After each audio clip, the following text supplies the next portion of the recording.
It's the Opperman Report. Join digital forensic investigator and PI Ed Opperman for an in-depth discussion of conspiracy theories, strategy of New World Order resistance, high-profile court cases in the news, and interviews with expert guests and authors on these topics and more. It's the Opperman Report. Against your husband, your wife's email And address, now, trace back to here is online dating investigator websites, catch them cheating Ed online. Opperman. Sure, get that life change a good old life change me a couple of supplements too, stuff that boosts metabolism and stuff like that. It's work. I'm set up swim this morning. I'm going on a bike right after the show. Life Change Tea at getthetea.com. I can't recommend this stuff to you enough. At least go to the website and check it out. LifeChange.com. Hey, if you're in the today, which is on April 26, 2012, right now, pretty this area, Turner, who's in our revolution, the Bernie Sanders campaign, she's going to be down at Amy Villa's campaign headquarters. They're going to have food. It's an outdoor celebration with music and speakers. Nina Turner is going to be speaking there. It's at 912 West Owens Avenue, Las Vegas, Nevada, 89106. You can't miss it. It's in a shopping center there on the corner of Owens and H Street. And yeah, Owens and H. And what do you call it? Check it out. Free food. I'll be there. Check out. My daughter will be there. So check us out there at the 912 Owens. Check out Nina Turner at the Amy Villa campaign, Amy for Congress. It's amyforthepeople.com. Okay, I'm really excited about today's guest. We got Alan G. Parker, and he's got a couple of films just came out. One is coming out.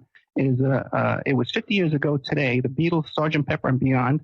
He's behind the video Who Killed Nancy, about Sid Vicious and Nancy, his wife, his girlfriend. And also, too, he's got something coming up in London, July 12th at the Regent Street Cinema called Hello Quo. Alan, are you there? I am indeed, yeah. Thank you so much for coming on the show.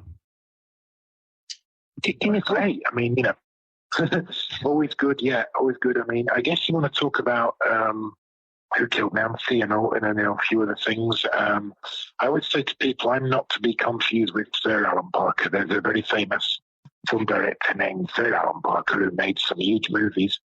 I guess the best known one around the world is probably a film called The Commitments about the Irish music scene. And what was quite funny is I worked for many years for a major record label, EMI Records in England. And when I left the record label is when I went into film.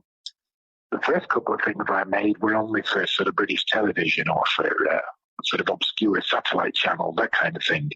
But as we became more successful, myself and my team and my agents and this, that, and the other, we obviously started opening in cinemas ourselves and having bigger successes. One morning I got a call from my agent and he said, "You won't believe this, we just had a call from Sir Alan Parker's agent who said to us, 'Has your guy got a middle name?' And my agent said, 'Yes, he has.' And he said to him, 'Well, start using it.' And literally just slam the phone down.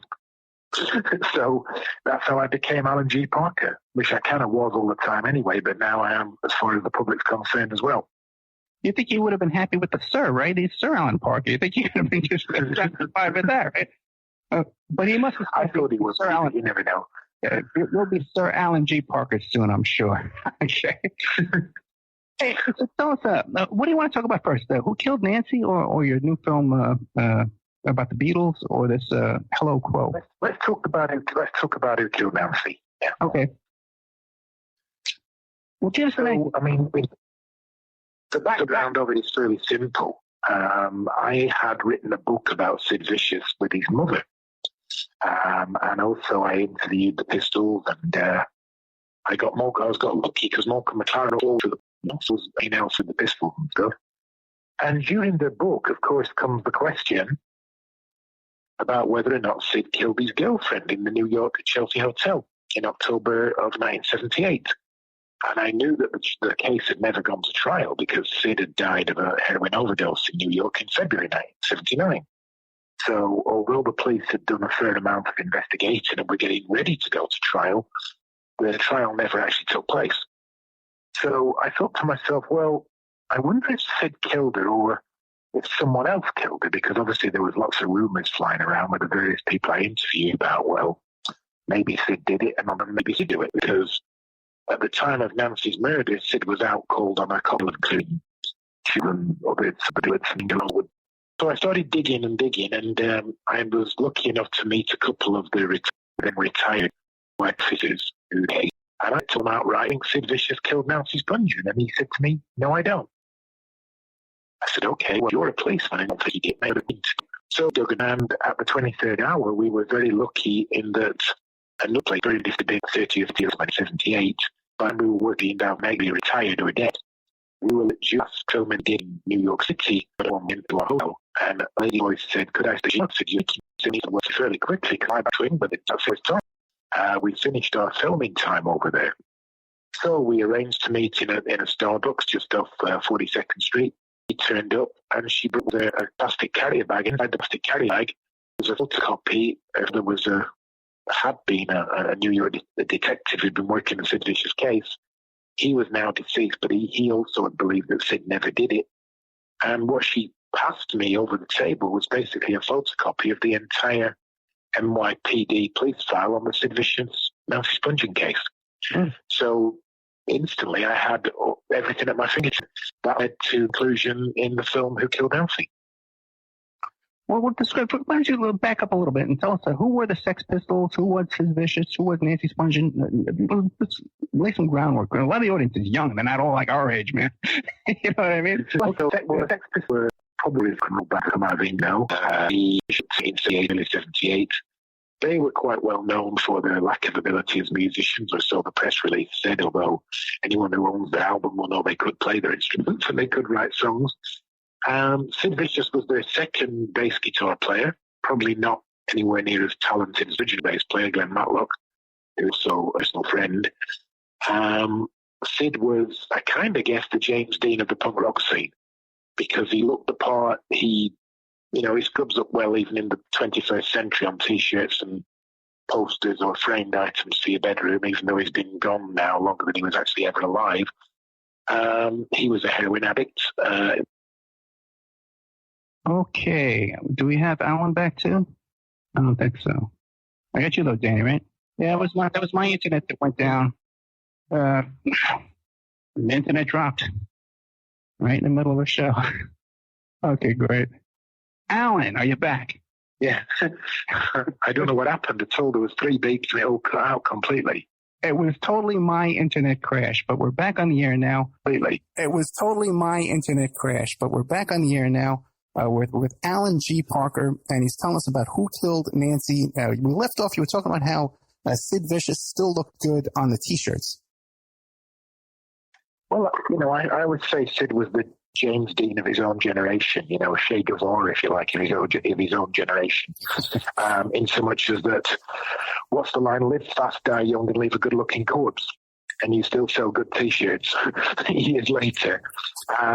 Sid hooked up with this American girl, Nancy Spungen. She was a bit of a groupie. She'd worked as a prostitute. She'd also worked as a stripper.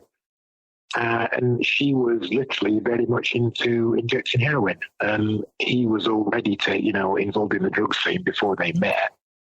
So it sort of continued from there, and they got involved with each other.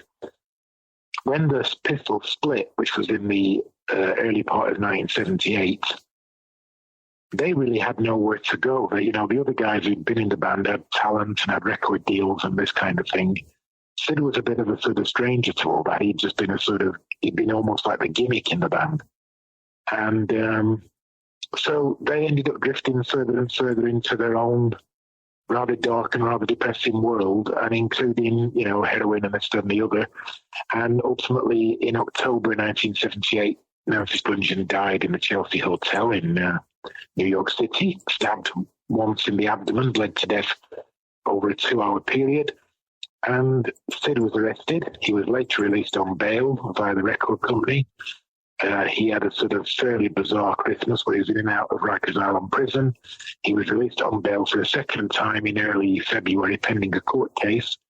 And he never made it to court because he was supposed to go to court on the 3rd of February, and he died of a heroin overdose on the 2nd of February. So theirs was not a particularly fabulous story, really. I mean, Sid was dead at 21 and Nancy was dead at 20. And tragic. What were the circumstances of her death that night? Like, how did if she took 2 hours to bleed out, how did they discover the body and all that?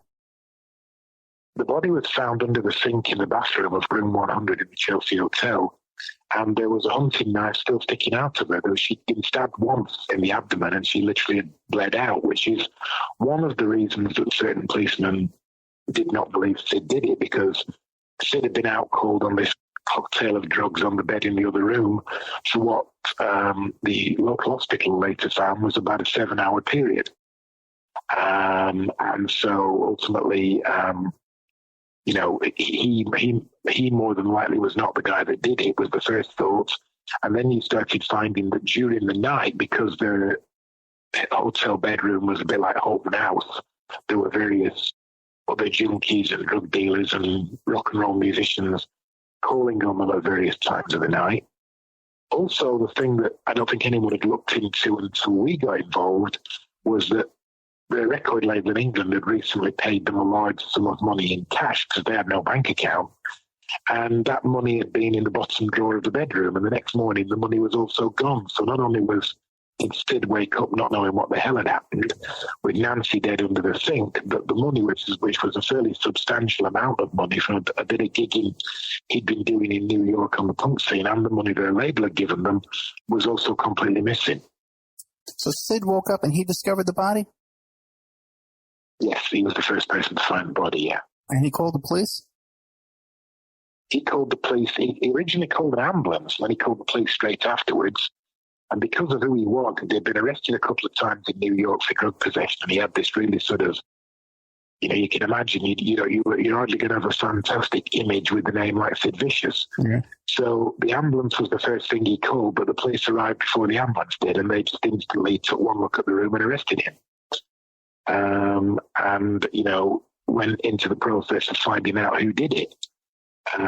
It was only, I think, further down the line that they started to believe that perhaps, or some of them, not all of them, but some of the policemen on the case started to believe that maybe Sid didn't, because there were other people that had been in the room, and there was this vast sum of money. I think about $25,000-$30,000 had gone missing overnight. Now, the murder weapon, was this a weapon that was owned by that home? Was it owned by Sid or Nancy? Was it in that home before? Yes, it had been co-owned by Sid and Nancy. It was a Jaguar K11 hunting knife, which they're quite big knives. I mean, I would say with the blade folds into the handle, but with the blade open from the handle, probably about 10 or 11 inches long. And that was a knife that they owned? They'd owned it for some time. They collected knives and studied belts and bullet belts and all kinds of punk rock paraphernalia, Okay, and what about, there must have been, did Sid have blood on his clothing? Any kind of indications like that? Whatsoever, no. Really? All these clothes were forensically examined, and there wasn't any blood, any of Nancy's blood anywhere near him. Really? Then what about, because, in the papers at the time, it was like, this was a done deal. Sid Vicious Killed Nancy, yeah. As I say, I think the problem was that if he'd been called, let's say Simon Price, and apologies for any Simon Prices listening, and, maybe a lawyer or a dentist or something really nice. The reality, I suppose, is it's a bit difficult trying to get a fair rap in the world's press if your name is Sid Vicious, isn't it? It's kind of, I guess it's not the easiest way to get a fair rap with a name like Sid Vicious. And I think what the press did, as they've been good at doing for the last 40 years anyway, 40 or 50 years, is they put 2 and 2 together and made 6. They just thought this is what it must be because that's what his name is, Oddly enough, the bail money, when the bail money was raised for Sid to get him out on bail, his manager, Malcolm McLaren, flew to New York and got involved with that. The police also were involved via this rather expensive lawyer called James Merberg. And I had wondered for years, I was doing research, I would have James Merberg and pay the $50,000 bail. So I presumed it was the record label because, the Pistols were earning a lot of money for Virgin Records at that time, Richard Branson's label. I did some digging and I managed to get through to a friend of Richard Branson's who ultimately asked a few questions to Richard for me. And I said, got to be honest about this. I presume it's you that paid the bail money and also hired James Merberg. He said, no. He said, I'm okay to tell you now because it's 30 years ago. He said, but at the time he didn't want his name mentioning in the press anywhere. But the guy who stood the money and also hired James Merberg was Mick Jagger. Really? Because Mick Jagger thought that Sid had been treated like a scapegoat because of his nickname. Okay, that's interesting. Now, what about because I'm sure you interviewed a lot of their friends and associates, the hangers-on and the local characters and neighbors and stuff like that. What was gossip? What was the rumors going on? Rumor among most of the punk rock fraternity and most rock and roll fraternity was that they thought they were so in love that they couldn't see Sid stabbing Nancy to death or even once, I spoke to a few guys who lived quite close by them in Maida Vale who were very good friends of theirs, some of whom now are very respected in the entertainment industry. I said, we always thought of die early. She almost said to people she would probably die early, but we never thought Sid would. Because one of my sisters knew Sid me to be funny. Sid said, without Nancy, we found the world too big a place. And she was almost like he died. So why would you take away the one person who's propping your life up? Mm-hmm. And also, too, if it was a crime of passion, you kind of and you call the ambulance right away. You don't go to sleep, and pass out and call them up 7 hours later, 2 hours later. It's very interesting. Now, Malcolm McLaren said to me, the Pistols manager, because Malcolm and I were good friends before his death, and Malcolm said to me, this may be too romantic a way of putting it. He said, but the reality, as far as I'm concerned, is they were a modern-day Romeo and Juliet. Mm. Which could well be that could well be the best analogy of it that there is, looking into what happened later, because in the next few months that Sid survived Nancy, and we're only talking from October 78 to February 79, so what, 4 or 5 months? Everyone who knew him said that the only thing he was talking about was dying and being with Nancy. Mm. He tried to commit suicide once before he went back into prison. He tried to commit suicide again in prison, and then he overdosed the minute that he got released the second time. And you believe the overdose wasn't... I think once she was dead, I think he did not want to be on this planet anymore, Mm. And so you believe that the overdose was intentional? I believe it was, yeah, definitely. Because at the time, in late 78, the heroin on the streets in New York had been quite bad. Right. It had been chopped up with all kinds of stuff and really quite impure. But over Christmas, there was a lot of major rock and roll bands used to tour in New York and play in New York in the early part of 79. So somebody must have known they'd be bringing big money with them, and a lot of them would want to buy the more pure end of the drugs, if you like, So by January, February 1979, I did some digging again with the police department for my book and then hopefully for the film. And it was said that the heroin on the streets in New York by late January 79 was probably the most pure it had been in about 40 years. It was about 97% pure. Because they were expecting big customers through the city in the next couple of months, and they presumed the best thing to do is get it as pure as possible. So I think with that knowledge, Sid probably just took as big a dose as possible, knowing full well he wouldn't wake up. Mm. And you don't think there's a chance that he was murdered, too? He was given a shot? There are people who believe that. I think Sid had been doing heroin too long to realise that to have realised that, if the heroin was now suddenly that pure in a matter of weeks, then maybe more likely that, because he had OD'd earlier in the day on the 2nd of February, that they woke him up, they walked him around a wee bit, and he was sat chatting with people. And apparently he then started getting quite excited about some of the things Malcolm had been telling him about, potentially playing Las Vegas and getting bail and then getting out guilty verdict to maybe go home and make a new album.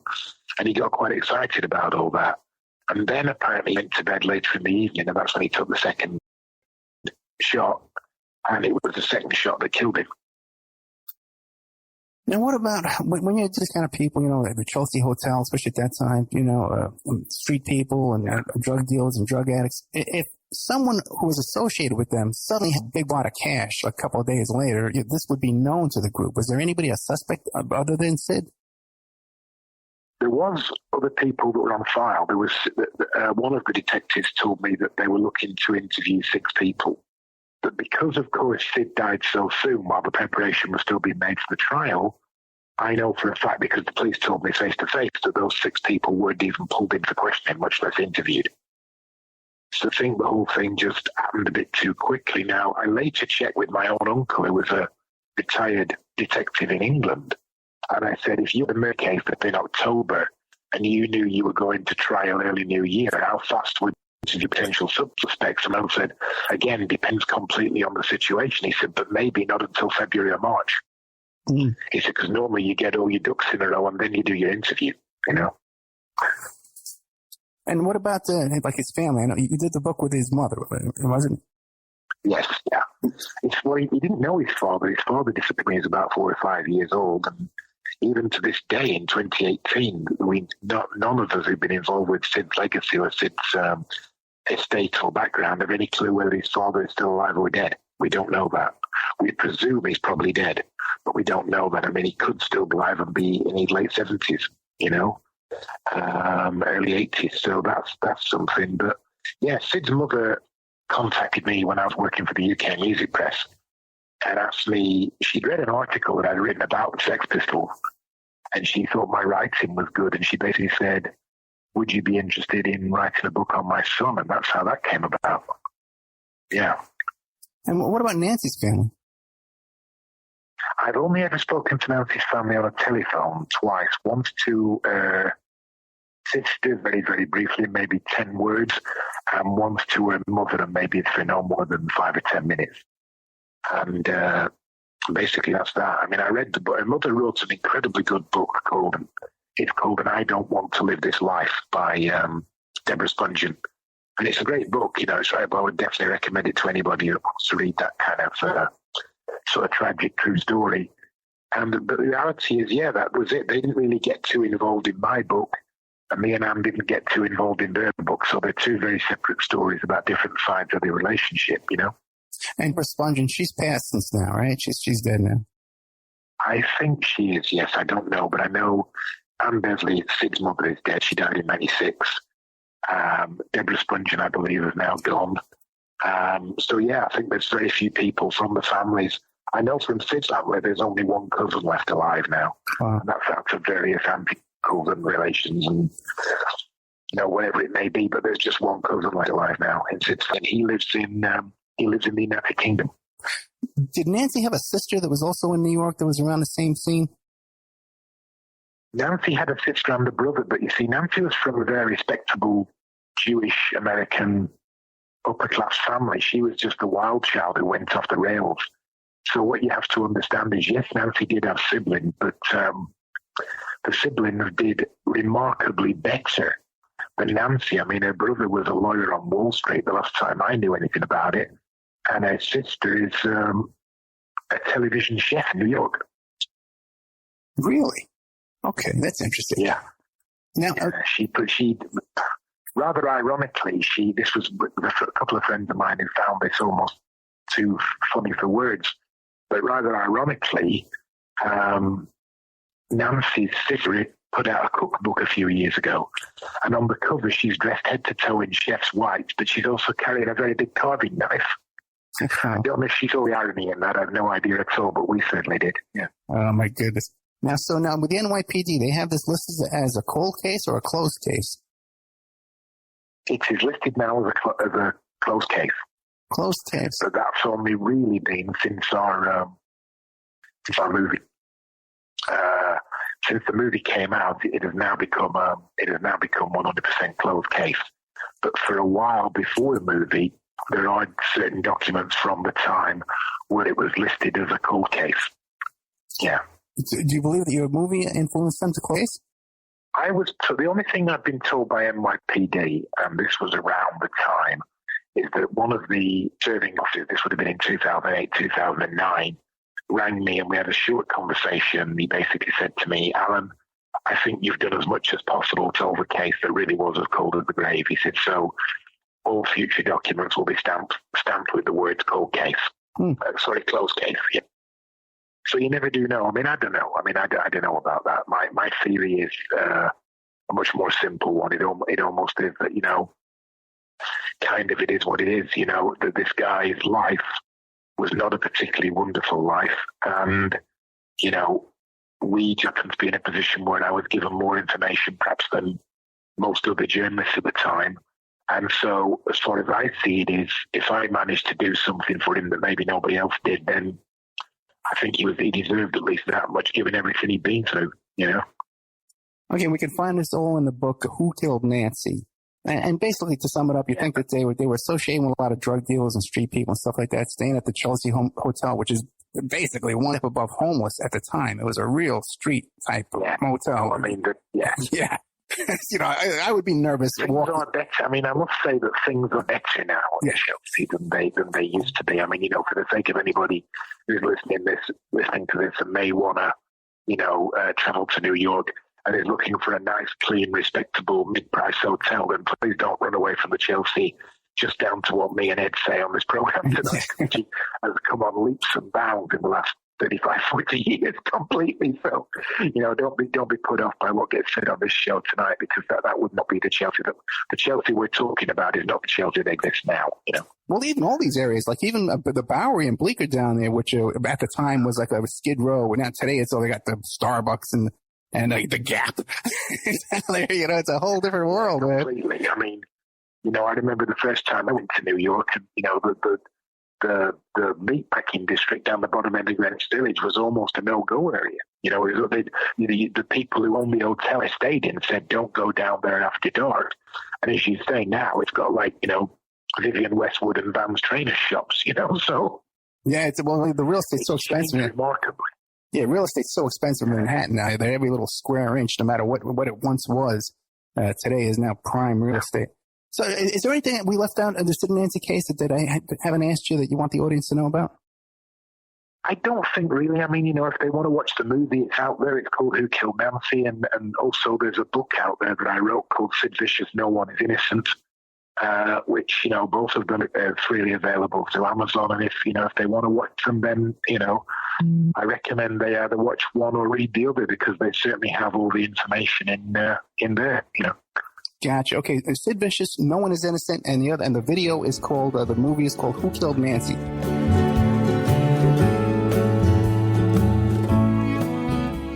And now a word from our sponsors. Hey you, podcast listener, this is your last chance. After this, there is no turning back. Take the blue pill. You wake up in your bed and go back to listening to mundane podcasts that won't challenge your religious beliefs and your so-called truths about reality, the universe, and consciousness. Take the red pill. Subscribe to the Event Horizon podcast, hosted by Mark Anthony Peterson, and he will show you how deep the rabbit hole goes. Event Horizon takes a walk into the paranormal with a splash of conspiracy. It's the podcast that would be born if David Icke and the X-Files had a baby. Subscribe to the Event Horizon podcast by Mark Anthony Peterson on Spreaker, iTunes, Spotify, iHeartRadio, CastBox, Stitcher, or any of your other favorite podcast platforms. Remember, all we are offering is the truth, nothing more. Have you ever thought about opening your own mobile cart or kiosk business? Maybe add new point-of-sale locations across the country quickly, or bring in revenue by adding coffee, food, or retail services to your office building, warehouse, or lobby? CartKing.com is the answer to your needs. For 20 years, CartKing.com has been working with clients across America to provide indoor and outdoor carts and kiosks for any application. So you go to the website, check out their different designs and models. You pick out which design applies to your business. They'll custom design it for you, custom build it for you, and ship it worldwide. CartKing.com. PureSoapFlakes.com. 218-568-2525. Have you ever heard of Castile Soap? Pure Soap Flake Company handcrafts fine soap bars, laundry powder, and concentrated soap flakes using organic vegetable oils from their northern Minnesota facility. Pure Soap Flake Company products are kind to living creatures and sensitive skin, safe for drains and waterways, and work great in high-efficiency washers and top and front-loading machines. Order today at PureSoapFlakes.com, greenhome.com, Amazon.com, or give them a call, 218-568-5255. Pure Soap Flake is a proud member of the Craft Soap and Gold. It's the Opperman Report. And now, here is the game in Opperman. Vicious. No one said, and the movie is called Sid and Nancy. It's about this 50 years ago today, the Beatles, Sgt. Pepper and Beyond. I'd always been a mad Beatles fan. I mean, oddly enough, I've done quite a lot of work with punk rock bands like the Sex Pistols. But, that is a little bit of a strange phenomenon for me because I'm mainly a rock fan. I've been a metal fan all my life. I'm covered in tattoos to prove it. And anyone who's been near my Facebook or Twitter account will know that 90% of the time I'm writing about Motley Crue or Metallica or Iron Maiden or something like that. The reality is that there's a certain amount of stuff that came my way because of the fact that I was working for a record label and a lot of the bands I was working with happened to be punk rock bands. But deep down inside also, there's always been this massive amount of affection for the Beatles. I was a massive Beatles fan from being a kid, and I love my favourite Beatles album of all time ever, without doubt, is almost certainly the album Sgt. Pepper.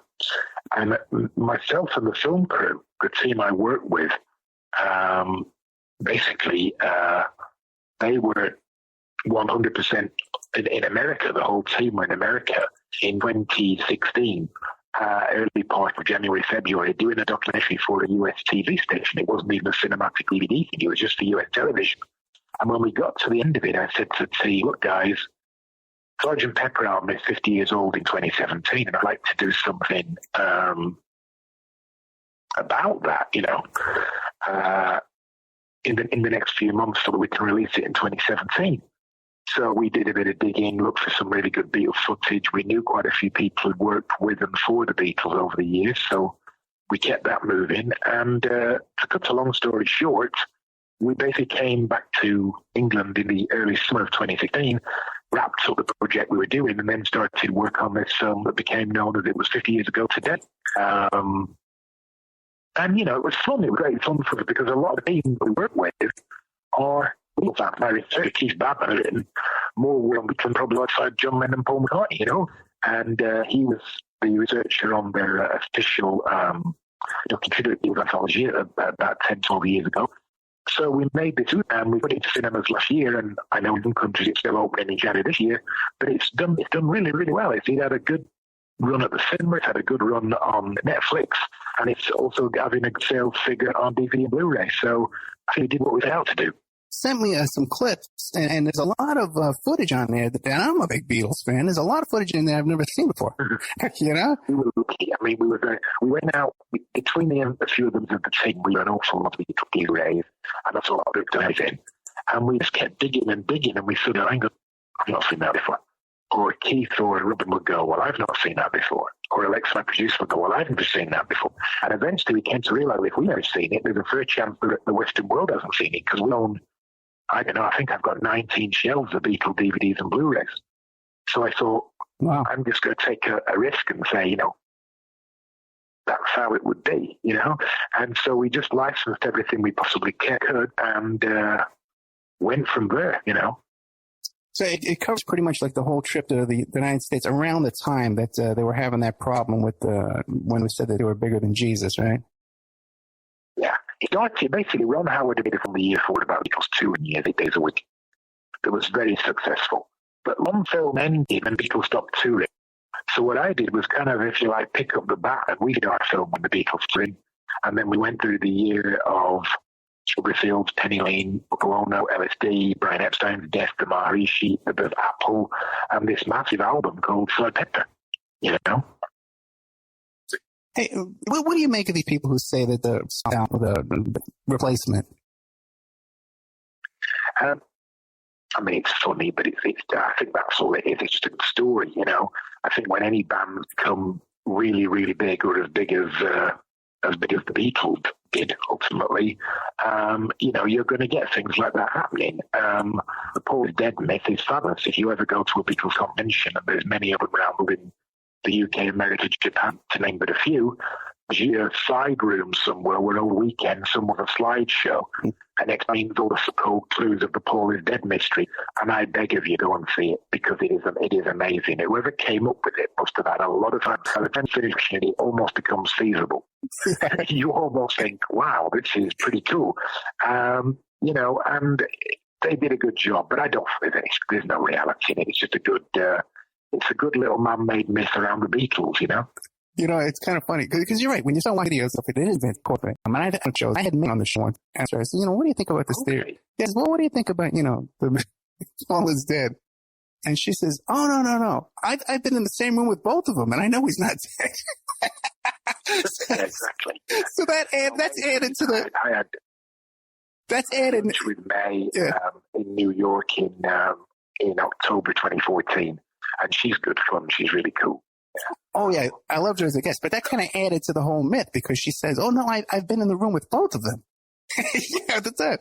But she was probably talking about exactly. There you go. Yes, she was probably talking about John and Paul. I thought she's good. Oh yeah.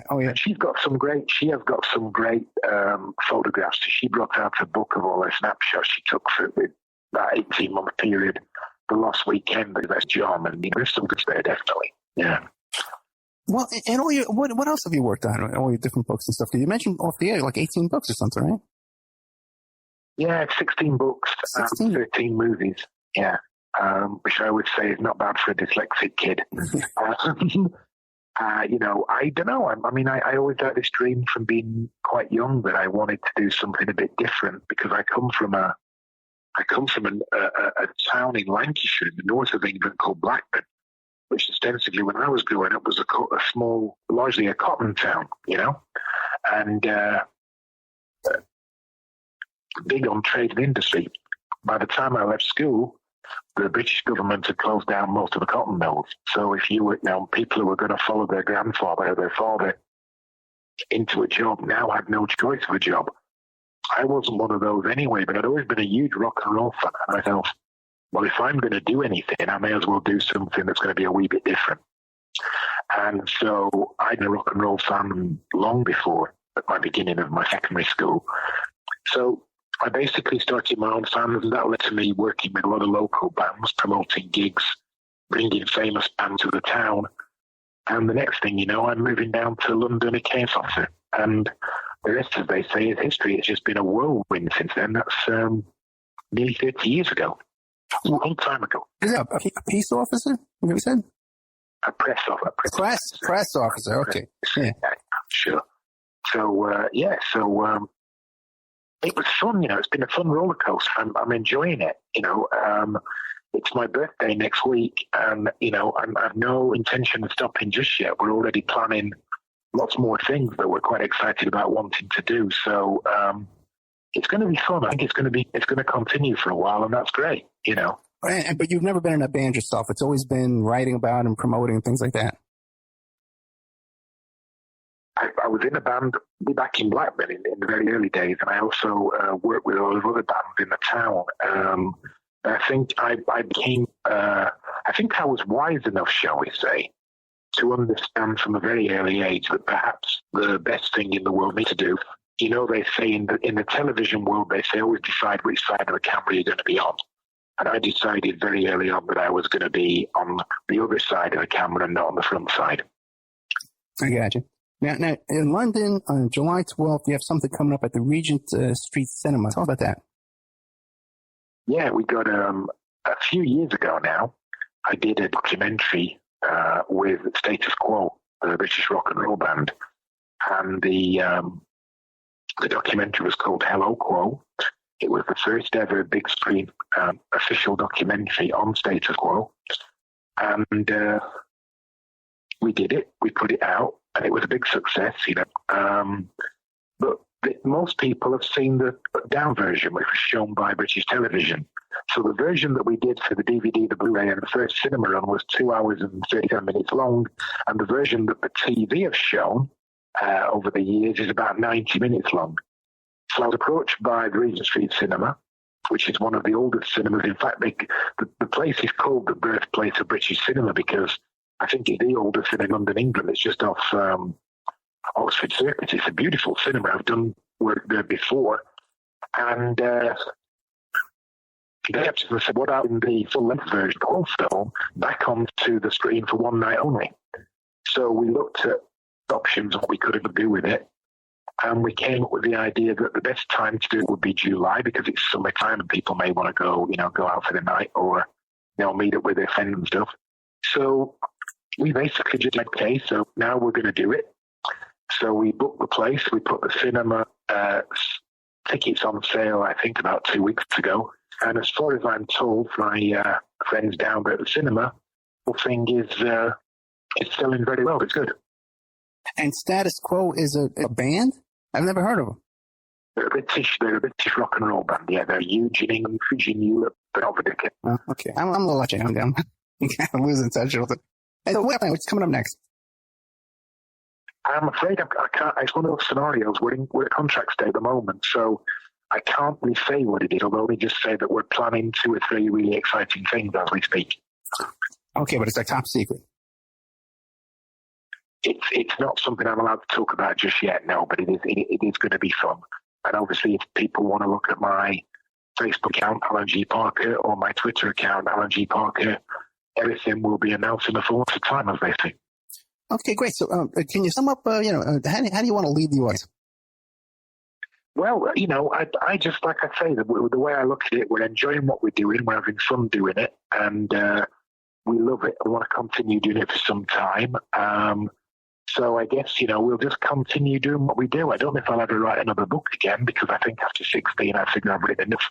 But certainly film-wise, I want to continue making films for many years to come, Excellent. And how can people get in touch with you? You go to Facebook, Alan G. Parker, or Twitter, Alan G. Parker. That's it? Facebook, Alan G. Parker, Twitter, Alan G. Parker. I'm normally active on both of them on a daily basis. Sometimes it's only for about 20 minutes, other times it's for a few hours. So, you want to ask me a question, or you want to, come and just take a look at what it is we do. We're constantly update picture library on there, and everything that we do. And that's the easiest way to find out what we're about, really. Okay, let me ask you this. When I was looking up on Amazon and I typed Alan G. Parker, Who Killed Nancy came up right away, but that was pretty much it. Should we also look for Alan Parker without the G? It shouldn't be pretty much it, because I just, oddly enough, for a friend of mine, I was actually on Amazon earlier, and about 12 of my films came up quite quickly. So I don't know, but realistically speaking, it should be quite easy to get my films up. But if not, as I say, if you go onto the Twitter account or the Facebook account, you will see that there is, what can I say, there's many sort of things going on there, and you'll see all the various titles and the links, and then you'll be able to look at the other things whenever you want to, and we find them from there, Yeah, that must be my mistake. Then I must have been distracted or something. But Alan G. Parker, Alan G. Parker, thank you so much. Okay. Hey, thanks for having me. Good night. Thank you much. Bye. Okay, so then we had Alan G. Parker, Who Killed Nancy, and then we also talked about his film about the Beatles. The Beatles, it was 50 years ago today, the Sgt. Pepper and beyond. I used to hang out down at right next to CBGB's, because there was one Yippies down there in Bleecker Street, 9 Bleecker Street, 10 Bleecker Street was across the street, and CBGB's was right around the corner. And I guess it was a hotel, just like a hotel. But there was also a place for street people and, drug addicts and musicians and artists and people like that used to congregate there as well. Once again, if you're here in the Vegas area today, still got time. Okay, there's going to be a big event tonight. Nina Turner. And I should be getting an interview with Nina Turner tonight when I get there too. It's not guaranteed, but we're plugged in enough. I should be able to get a little interview with her. Nina Turner is a president of Our Revolution, which is the Bernie Sanders campaign PAC and stuff like that. They took over for Bernie Sanders campaign, and he kept going the Our Revolution movement, and she's a president of it. And tonight at 912 West Owens Avenue, Las Vegas, Nevada, at 6 p.m., they're going to have food. There's going to be tacos there. There's going to be music. There's a group called the Owls, local group. There's going to be speakers, local speakers and stuff like that. Amy Villella will be there. And if you go back and look in the archives, my interviews with Amy Villella, fascinating woman. She's running for a Congress here in CD4, and it looks like she's going to win. And all full disclosure, my daughter's volunteering for the campaign over there. She does opposition research. She helps with the debate and stuff like that. So she's over there volunteering. So that's full disclosure there. Okay, my daughter's involved in the campaign. By the way, we just found out too that Victoria is number one PF debate. What is that called? She's like the number one PF debater in the whole state. Yeah, just found out Vic is female public forum debater, number one female public forum debater in the state of Nevada. Okay, and next year she'll be number one out of both men and women. Okay, so she's only in high school. She's a junior in high school. And we're going to be also, too, going to be promoting a GoFundMe for the debate team to go to nationals, the people on her team who made it to nationals. We'll be promoting a little GoFundMe. I'm going to be interviewing her and some of her debate team co-debaters, on her team over there. In the near future, we're going to have them on to talk about their efforts to get to nationals. And then Vic, too, she's going to the World School Nationals down in Florida, too. So, debate stuff's going very, very good. Now, if you like today's show, be sure and check out OppermanReport.com, okay? Because we're toward the end of the month. Today's the 26th. We're getting toward the end of the month, and we're low on funds in order to pay for Spreaker and the Cox cable bill with the internet and all that's not paid up this month yet either. And then there's Skype, and then there's Spreaker, Skype, and there's a couple of little things, too, that we have to pay for to keep the bills going here. So we're offering you a discount in the membership section where there's always great new content up there in our member section. If you contact me at oppermanreport@gmail.com, we'll give you a deal, okay? 13 months for $60. And I only need like 4 new memberships to get us through the hump this month and to get us past and to cover these bills, the cables, and the cable internet, all that kind of stuff like that. It's about $200 a figure. So 4 memberships, $60 each, 2 months, a good deal. We can keep on the air for another month. Okay. And don't forget, getthetea.com, our big sponsor there. Ronnie just sent us some new tea. And like I've been saying, I've been working out on this tea now about at least 40 days. I've been doing the Daniel fast. So no alcohol, no coffee, no sugar, no meat, no fish, which I'm a vegan anyway. So all that's fine. It's no problem. But working out every day, swimming. I swam a half mile this morning. As soon as the show's over, I'm going to go on a bike ride. And I think I owe it all to getthetea.com, Life Change Tea. Coming up after this break, we have Ramona Africa. This is her 3rd or 4th time back on the show. What does she call herself? The Minister of Information or Public Information Officer for the group MOVE. You might remember the group MOVE back in Philadelphia back in the 80s. They were a grassroots movement there. Like in a commune, like a family living all together. Where did I get this? So she just grabbed herself. Oh, come on. Minister of Communication for MOVE organization. And she's the last survivor. When the police were bombing their home and shooting at them through the windows and hitting them with water cannons, she was able to escape with a little boy at the time named Birdie. This was in 1985.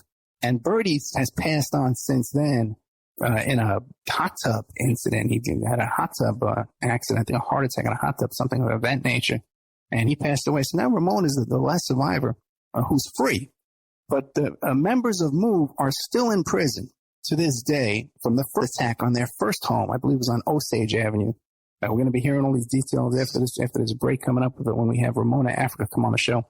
And so is women who were there at the first attack that the police admit, that the prosecutor admit, never fired a gun, never did anything to assault anybody, never tried to harm anybody. They were in a basement.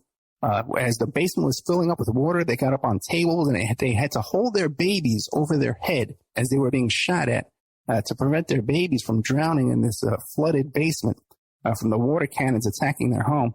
So these women who never hurt anybody, never harmed anyone, never picked up a gun, never fired a gun, never even gave a finger, a dirty finger, stuck their tongues out at the police. I've been in prison since 1985, and they have an opportunity of parole coming up. So we're going to try and motivate people to contact the parole board on their behalf and motivate and urge the parole board to let them get out of there and live out their last years in peace and freedom. I'm going to be doing a tribute for a previous guest, Arnie Lerma. He was on our show about 4 years ago. In fact, we did 3 hours with him. We did a 2-hour show, and then we did an hour on the after show. Back in the old days, we used to do those after shows. Arnie passed away in the past couple of weeks, I think it was just this week, as a matter of fact, the horrible suicide situation where he shot his wife in the face as well. She's doing okay now. She lost some teeth and the bullet went through her mouth. Arnie Lerma was one of the original heroes in the fight against Scientology. If you look him up, he's the one who released the Fishman Affidavit, which is what brought out the whole story about the Xenu story, which no one knew. Even people today who are members of Scientology aren't aware of that story. But he had posted this up on Usenet way back. My God. I can't even, back in I guess the late 80s or the 90s. Yeah, 1995, he did it. And his home was raided, and he had lawsuits with the Scientology and stuff like that. He even told a story on our show about how he was dosed with LSD. They put LSD into his toothpaste. So here's a guy who fought against Scientology before it was popular. He's one of the original people to expose the cult. And he paid the price for it. You know, they really came after him, and his whole life was harassed and lawsuits, and fought the good fight. And he had a horrible ending to his life, suicide, and then this shooting of his wife. And his wife describes him as being very paranoid in the last days. He was on numerous medications, opioids, for some kind of some pain that he had. And once again, you know, we see someone who, another casualty of our lousy healthcare system in this country as well. You know, mental health and physical treatment for people who are in chronic pain. So I'm uploading the 3-hour show. For some reason, I wonder why, but for some reason YouTube had pulled the show down. And when I went looking for it this week after the loss of Arnie, I noticed that so we're going to be re-uploading that show shortly. So keep an eye out for that. Arnie Lerma, rest in peace, and a quick recovery for his wife there, who seems to have forgiven him. She's done an interview with, I forget his name. But you know, the guy, we had him on the show too. Has that blog called The Bunker. So, you know, he did a whole interview with her. She seems to have forgiven him. I want also to remind people about my daughter's debate team. We just found out that Victoria's the number one debater in PF debate, the number one female debater in PF debate in the state of Nevada. Next year she'll be number one in both male and female in PF. And she's the PF captain. And hopefully next year she'll be the president for a team as well. So they set up a GoFundMe to get her debate team to nationals. Okay. And what is this GoFundMe called? We're going to be interviewing our debate team coming up too in the next week to support them. And if you just go to GoFundMe, get CASLV, Choral Academy of Science, Las Vegas, CASLV to nationals. And it's a small school, and they have to get 5 members up there to nationals, and they're trying to raise $5,000. Let's see how they've done. Oh, only $240, and I mentioned this on the show last night, and they didn't get one single donation. So, you know, even if it's $5 or something like that, or $10, if you just mention, you know, Go Vic or Go Opperman Report, you heard it on the Opperman Report or Go Vic, something like that. I'll tell you what, why don't we do this? I better not say that. I was going to say I'd match every donation, but I'm so broke I can barely do it myself. But this would be a big shot in the arm for her team there. To get them over to nationals. What I can do, though, how about this? Because we are at the end of the month here, and we're trying to raise money to keep the show on the air, and we're about to, we don't have the money to pay for Spreaker. I'm looking for about 6 memberships, okay? We need about 6 memberships, about $300 to get us through the month. And so I'm offering 13 months for $60. But how about this? What if every membership over our expenses, I would donate a portion of that to the debate team. How's that? And get them up there. I've done these debate judging myself. I've been a judge at these debates, and it's very rewarding. I would encourage everybody listening to get involved and check it out. These kids are so professional, and these are kids that go on to great things in life. They go on to great colleges. They go on to great jobs. Public speaking is a great tool to learn. And so if you want to go back and support your community, and also, too, if you're an activist, these are the kids you want to get to know and recruit early on and get them into politics and to causes and stuff like that, you know, because these are the kids that have a future ahead of them. So today's show will be about... we have Gary Parker on to talk about the Beatles and to talk about Sid and Nancy. And I was actually down there in the Lower East Side. I've been to the Chelsea Hotel. I used to hang out down at 910 Bleecker Street. We had a club at 10 Bleecker Street called the Tom Prasad Multimedia something.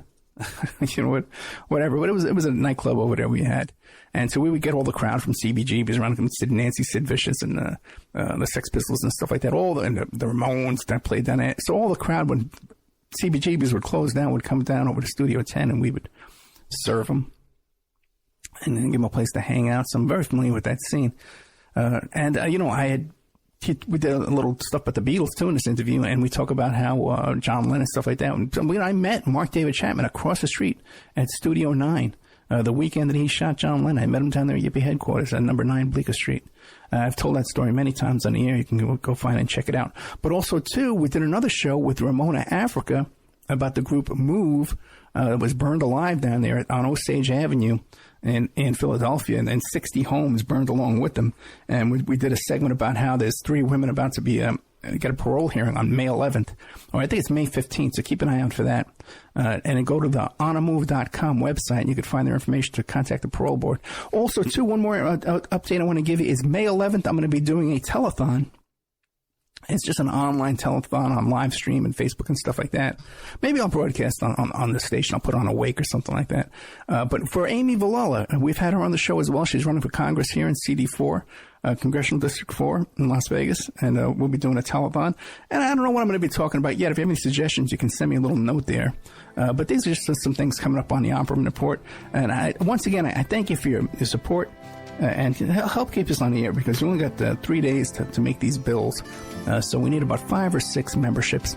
$13, 13 months for $60. Contact me at oppermanreport@gmail.com, and we'll hook you right up. Thank you so much, guys.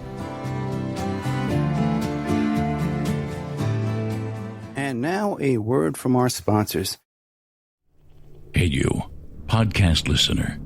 This is your last chance. After this, there is no turning back.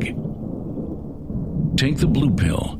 You wake up in your bed and go back to listening to mundane podcasts that won't challenge your religious beliefs and your so-called truths about reality, the universe, and consciousness. Take the red pill.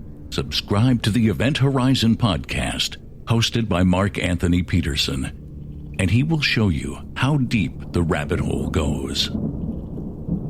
Event Horizon takes a walk into the paranormal with a splash of conspiracy. It's the podcast that would be born if David Icke and the X-Files had a baby. Subscribe to the Event Horizon podcast by Mark Anthony Peterson on Spreaker, iTunes, Spotify, iHeartRadio, CastBox, Stitcher, or any of your other favorite podcast platforms. Remember, all we are offering is the truth, nothing more.